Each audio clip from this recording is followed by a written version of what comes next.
Hello, I'm Robert McDermott, and I'm giving a little talk on Jesus. It's impossible to give a little talk on Jesus, but I'm basing this talk on the chapter in Karl Jasper's book, Socrates, Buddha, Confucius, and Jesus. The last chapter is sort of the basis of what I'm going to speak about. So I'm also going to have a little conversation with Jaspers, since I'm influenced by a lot of books about Jesus that he doesn't pay attention to.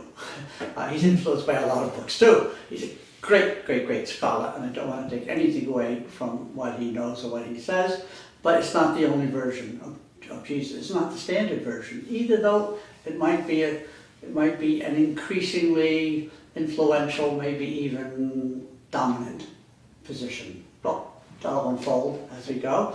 So we're talking about a Jewish man about whom we know very little, and perhaps nothing with certitude, but certainly there's good reason to believe, despite the 19th century doubt about the reality or the life of Jesus, it seems to me sort of beyond dispute that Jesus did live in the first 30 or so years of what is now called the Common Era, though it used to be called the Christian Era, named after the years when he lived.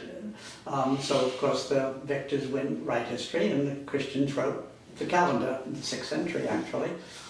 So Jesus is this absolutely monumental, profound, somewhat complicated, mysterious, and vastly influential figure certainly throughout the West, but also in many parts of the world, not West.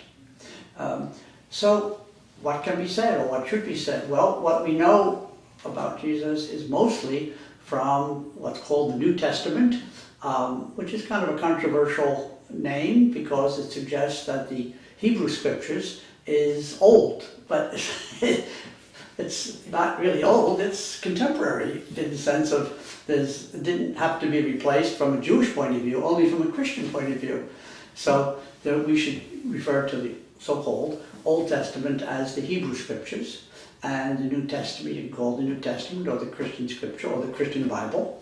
And in this Bible there are 4 accounts of the life and teachings of Jesus, which are profound, inspiring, kind of amazing in the way that they teach universal love, they teach forgiveness, they teach about what Jesus refers to as the Father, the Hebrew God. So it's solidly within that tradition.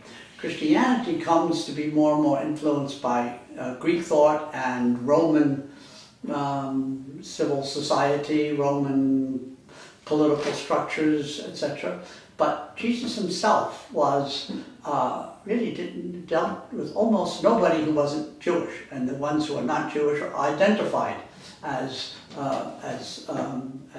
not Jewish, and that was very significant that he dealt with people who are not Jewish, particularly people who needed his help. It's quite wonderful to see his kind of universal compassion at a time when ethnic boundaries were very strict. All right, so what did he, why is he so famous, and how much influence, or why did he have such great influence? Well, and right away, immediately when you start talking and thinking about Jesus, you have to identify your level. You have to say, are you focusing on Jesus as a human being, say the way Thomas Jefferson did? Like he made his own Bible and took out all the parts that suggested that Jesus was somehow more than human. All right, and lots of people kind of do that, even if they're in church. They just reduce it and just say, well, I don't know about that other part, which is pretty common. So each of us, and Jasper says this, each of us is invited to make a relationship to this person and what is said by him and about him, and to some extent his influence, but you really begin with Jesus himself. And Jaspers, who comes from a certain school of European philosophy called existentialism, which emphasizes existence, kind of intense, dramatic existence that denies that there are sort of objective essences, and so it's your existence is what counts, but you don't have a nature, you have to make your nature. So he says you should make your relationship to Jesus as a kind of intense, interior, personal relationship. Now when you do that, going back to where I was a minute ago, you have to decide is sort of not just who Jesus was, but what he was. That's an unusual question. With Buddha, you say he was not just Gautama, he was the Buddha. That's a status. That's a sort of, we'll say, call it an ontological status. That's about his being, all right? And Confucians and the Taoists mostly try to avoid that, though not entirely. They also, this sagehood is sometimes an ontological claim, a slightly different kind of person. With the case of Jesus, it's quite extreme that some, in fact most, Christians say that Jesus is, in addition to being a human being, he also, without ceasing to be human, was also a divine being. Then they could argue endlessly about what divine means, how the two come together. Was he always operating from one or the other? Was he somehow doing both? That gets fabulously complicated, and it took several centuries for the followers of Jesus to make these statements that they say, okay, we think we have it. He was both. All right? There were some who argued he was only human, others said he was only divine, and therefore, in a certain sense, he didn't suffer and die, because he was always divine. Well, that doesn't seem quite right, considering there are so many images of him suffering terribly in the last few days of his life. Anyway, if we were doing a long lecture, we would talk about how the followers of Jesus it had already by then been a kind of a Christian civilization, began to make these definitions and say, no, we have it, we're really clear, it's very complicated, it's sort of, it breaks reason to say this, but we're convinced that Jesus was human and divine.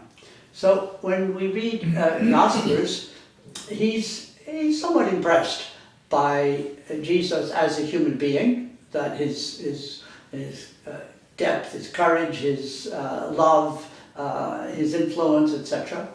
But he's not at all amenable to the idea that Jesus is also divine. In fact, it's not so clear he's amenable to the divine at all, but certainly not in the case of a human being. So why did these followers begin to think that Jesus was divine, whatever we mean by that? Well, because of several things, but the most important, the most dramatic, and kind of a dividing line between people who can say yes and people who say I don't think so, and people who can say no, is the resurrection. What happened after Jesus was executed? Now, it's pretty clear from the accounts that he was executed, that he did die, and it's a grisly death, but just by the way, this is horrendous to even consider. All right, so he was executed, and there was a spear in his side, and he bled, and there's a whole question about whether that was then somehow caught and became a sacred symbol throughout the West, the Holy Grail, and it was very important who was there. Interesting, 3 women were there. His mother, who may or may not have been called Mary, then another Mary, and then there was Mary Magdalene, a very, very famous spiritual person, and one apostle named John. All right? And from the cross, Jesus says to John, the young, very inspiring apostle, right? Apostle being somebody who is sent, right, to spread the word. Gospel means the word. Jesus says to him, son, behold your mother, referring to Jesus' own mother. And he says to his mother, behold your son. And the story goes that they then left together and they went to Patmos in Turkey and became the center of a very profoundly spiritual, beginning Christian community. And Paul, who was not one of the original, was actually a persecutor of the early Christians. When he was converted to Christianity by a voice that he heard on his way to Damascus in Syria, very much in the news, he then went to them to be instructed. He also was instructed by somebody that this voice told him about, and then he went to them. So from the beginning there was this, some of the followers had experiences which led them to say something like, surely this was the Son of God. Surely this is a divine person. Surely this is the Messiah. At one point, Jesus says to Peter, one of the main followers, who do people say that I am? He was really not, he didn't really need to know, but he was asking for Peter's sake. And Peter says, he gave some answers, and then Jesus says, and who do you think that I am? And he says, you are the Christ, the Son of the living God. And Jesus says, then my Father revealed that to you. Because you can't get it by ordinary sight. You have to get that by a kind of a revelation. The very thing that Karl Jaspers doesn't like very well, all right? That there no revelation is thinking, and is even deep thinking, and is even deep thinking that can get you to wisdom. But revelation is something else. That may not be wisdom. That may be the opposite of wisdom. So that's one of the things we have to decide. Does wisdom come from revelation, or does it only come from thinking? Well, that's the difference between philosophy, one of the differences between philosophy and religion. All right, so we have to then think about what is the basis for asserting that Jesus is somehow more than human, call it divine, all right? And there are many answers, but one of the, I guess, more convincing answer, an answer that Jaspers actually doesn't mention, is that the followers all went through some very dramatic, I mean really life-changing conversion. They turned toward an entirely different life. And apparently, reportedly, they were able to heal people. They inspired a tremendous number of people. They created communities that were characterized by love and sacrifice, a real community.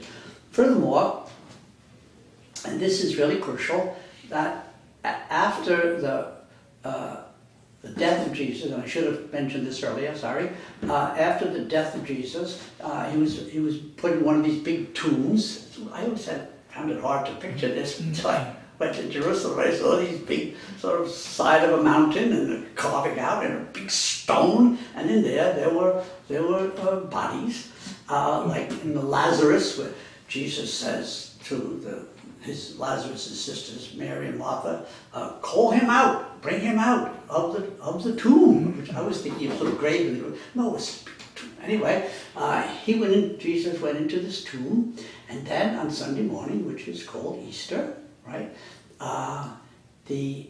Mary, this fabulous disciple, who had not been a prostitute, though some people get confused about that, but a great spiritual figure, went to the tomb to see if it was time to wash his body with oils, all right? And so she's there and she sees two angels there at the grave, at the tomb, and she's crying, and a voice says, why are you crying? And she said, they have taken my master, all right? And then, so I don't know how long this takes, but she turns around and she sees a gardener, I want to go like that, sort of sees whatever that means. I sees a gardener, and it's Jesus. The gardener, in whatever shape or form, in a glorified body, says, why are you crying? And then he says, Mary. and she somehow recognizes that it's him, though seeing, sort of seeing and not seeing, right? It's ghostly, all right? And then he says, Mary, and she says, Rabbi, teacher, it's you. Right? But it was hard to see that it was him. So this resurrection from the first report is quite complicated. So it's not a physical body, and yet it ain't nothing. It's something that she could see, it's him, and could hear something. Somehow it came from this glorified body to her such that she could respond back. Master, teacher. So she then goes, and he says, go and tell the others. So she goes and tells the others. And you can imagine someone saying, oh, Mary, you've had a hard day. This has been hard for all of us. Just sit down and have some tea. But she prevails, says, no. Then there are other times when this being appears to them, and they start getting this idea that we shouldn't have scattered that way. This is really big. This is not like anything else. This is really the Messiah. This is the Son of God. This is etc., etc. And so they then become healers and miracle workers, and people gather around them, and you could say that everything about it seems not ordinary. Seems numinous. Numinous, as in, numinous is the Greek word that has to do with the bowing of the head.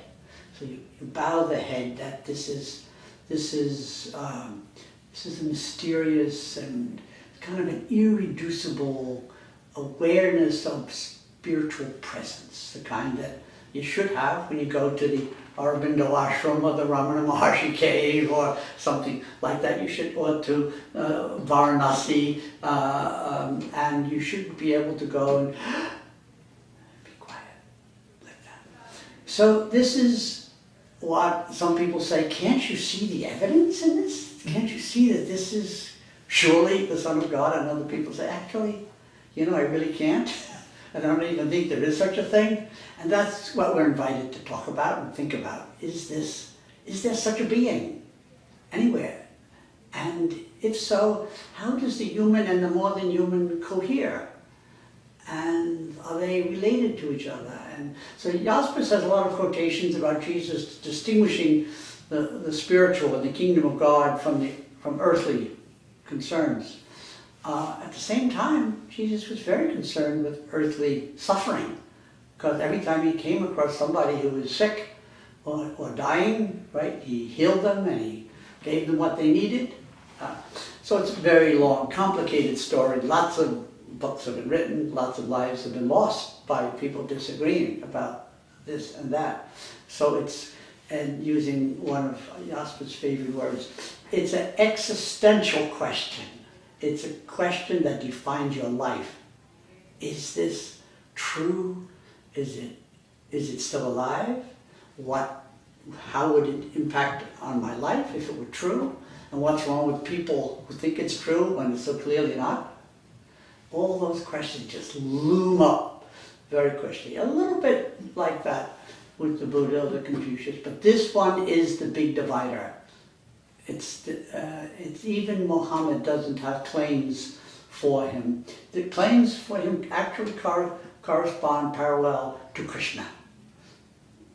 That's the closest, right? Whereas the Buddha evolves in our understanding a little bit like it, but Krishna really is both a god and is in the battle, right? Like Jesus Christ, human and divine. So that's an invitation to think about this great, profound, confusing, inspiring mystery of Jesus Christ. Okay, thank you.